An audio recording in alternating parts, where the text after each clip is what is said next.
Self-absorption in all its forms kills empathy, let alone compassion. And when we focus on others, our world expands, and our own problems drift to the periphery of the mind, and so seem smaller.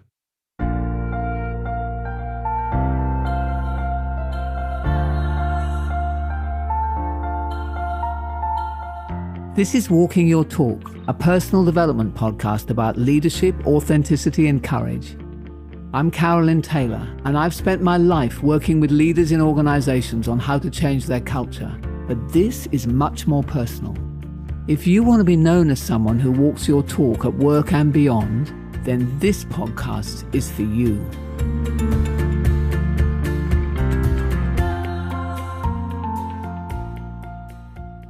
That quote is from emotional intelligence guru Daniel Goleman. This episode is a part of our series on how you personally can improve your customer-centricity, and so obviously your organizations, by walking that talk better yourself. And today I want to delve deeper into what it actually means to walk in your customers' shoes and to let go of that self-absorption, as Daniel Goleman calls it, and so see the world through your customers' eyes and build that position of empathy.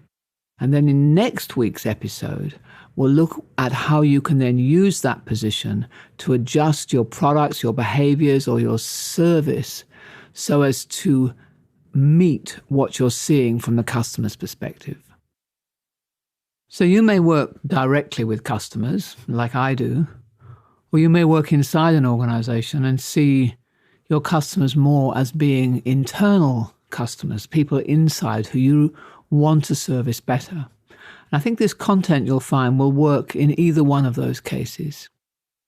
So when Goleman says that self-absorption in all its forms kills empathy, I know that my default position is often to be absorbed in myself. And yours may be too. So today I've picked a couple of tools and techniques to help pull you out of that place. And then you can act from that new perspective. The core goal, I think, is to have your customer feel that they are the most important thing in your life. My assistant, Rupali, works with me to help provide the services of, she'll arrange all my appointments with clients across different countries and different time zones all over the world. She builds really strong relationships with the client's assistants, and together they perform these kind of miracles to juggle calendars so that me and someone else can meet either face-to-face or by teleconference. And Rupali doesn't work for me full-time. She also supports other people and other activities in our business. But do you know what? I feel as if I am the only person in her life. Now, I know logically that I'm not, but emotionally I feel I am. And that's because she never shows self-absorption when she interacts with me. She never talks about how busy she is. She never tells me that she's going to have to prioritize other things, although I know that she does. I know she does it all behind the scenes. Now, my clients often ask, as I'm sure yours do, how's business? How are things going? And for many years, I would respond by saying, oh, we're really growing and we're really busy and we've won all this new work and it's all great. I think what I was trying to do was show how successful we've been. But then what happened was I started listening when other consultants responded in a similar way and watching the way that clients kind of responded. And suddenly the penny dropped. That actually my talking about how busy our business is or how busy I am was not necessarily going to make a current client feel good. Because what a current client wants in our business is to have a lot of attention, to be the center of my world. So my telling them how much other stuff we had on was having actually the reverse effect. It was a very self-absorbed response. So from that, I built one of the principles that's become very important to me, which is that I don't talk about activities that are not centered on this customer and how important they are to my life. And I always try to act as if getting what this customer wants is my top priority. Then, of course, behind the scenes, It's my job to juggle, as I know my assistant Rupali juggles, everything else that's going on, all the other pieces I've got, so that I can actually deliver to not only that customer, but all the others. So this is what I'd like to suggest that you experiment with as an exercise this week, which is, what would it take for your chosen customers to feel that they are the most important person in your working life? Now, first of all, listen to your internal chatter when I say that. Oh, it's impossible. There's so many other competing demands. I have so much else on. I've got so much else to do beyond just serving them. If your customers are internal, you have so many, you may in fact need in this exercise to decide who are the people who you truly think of as a customer.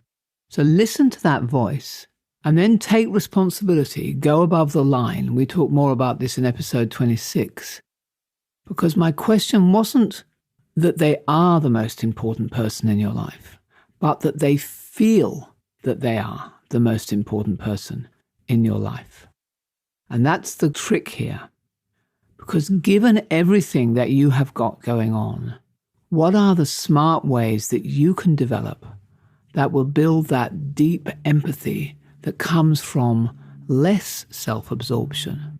And what is one personal rule that you could abide by that would increase that feeling in your customers that they are the most important thing and allow you to still do everything you need to do behind the scenes? So here are 3 suggestions that I use. You may very well have lots of others. Mine are to always acknowledge an email, even if I don't fully respond to it.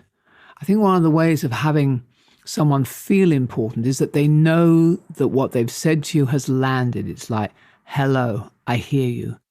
And I may take a day or two to answer the full thing, but I've heard you. I find that silence is one of the most disappointing things as a customer. Second one I use, I mentioned it before, is I don't talk about my problems or even my excitements unless they in some way would enhance the customer's experience. So I filter which problems and excitements I use to make sure that they're not actually something which I find exciting, but would actually throw some questions up in the customer's mind. And the third thing I do is to find out, record, acknowledge their important dates and events. So I think you had a presentation today. How did it go? I mean, there's the classic birthdays, but for me, it's more about I am trying to live inside of their life enough that they go, oh, okay, she's thinking about me. Now, none of those 3 actually take any time. Maybe the emails does a little, but it's not a long email.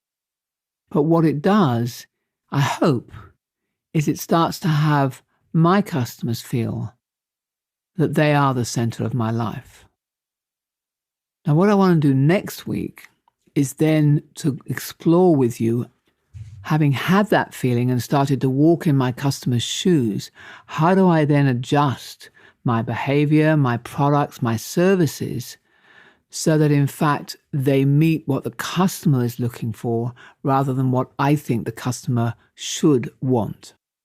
So these are some of my views on customer centricity, and I'd love to hear some of yours. So if you want to join in the conversation on social media channels, I'm at CT Growth Journey.